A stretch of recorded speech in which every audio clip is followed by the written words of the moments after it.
Mr. President, Your Honors, at the beginning of this trial, 3 years ago, the Office of the Prosecutor submitted that the evidence will prove beyond any reasonable doubt that between the 6th of August, 2002 and the 31st of December, 2003, Bosco Ntaganda, a notorious commander known as the Terminator, is criminally responsible for crimes against civilians and for the systematic recruitment and use of children under the age of 15 as soldiers in his armed group, and for their rape and sexual slavery.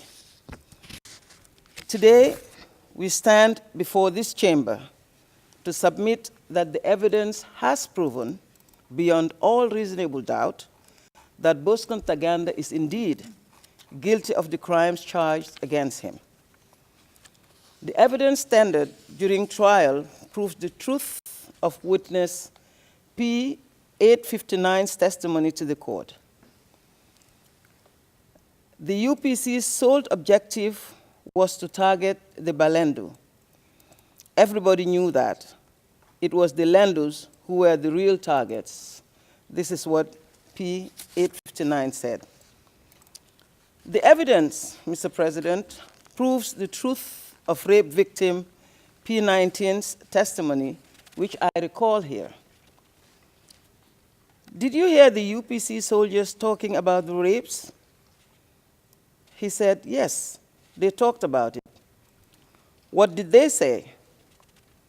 He answered, they said that the Lendu were useless wild animals and we can do with them anything we want.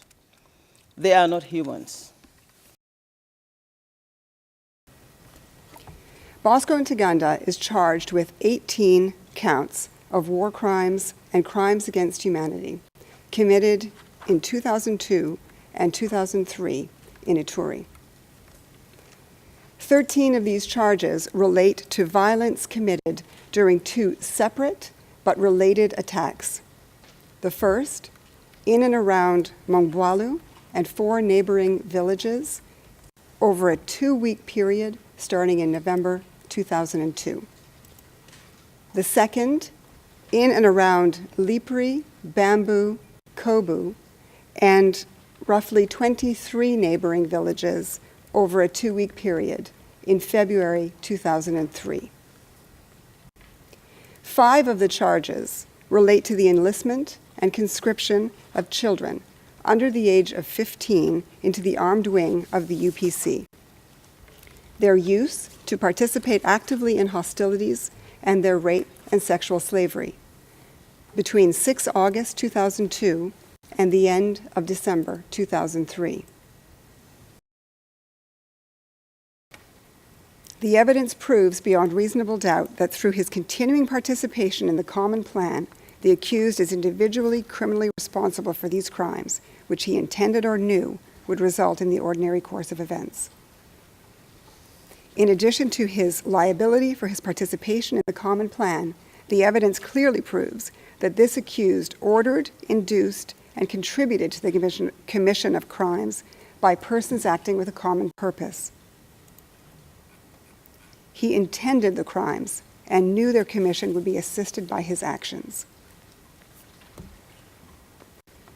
The evidence also proves, to the requisite degree of certainty, that the accused is responsible for the charged crimes because he failed to prevent or punish the crimes which were committed by his subordinates, over whom he had effective control. Crimes the commission of which he knew or had reason to know were about to be committed or had been committed. Instead of preventing or punishing these crimes, Bosco Ntaganda, in fact, rewarded the perpetrators by promoting and praising them.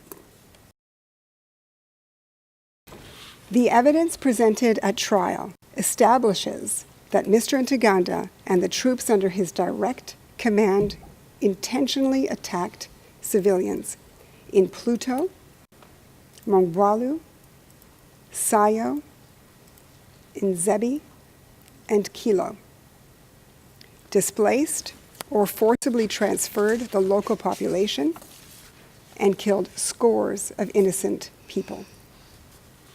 They raped them, pillaged their property, destroyed their homes, and persecuted them.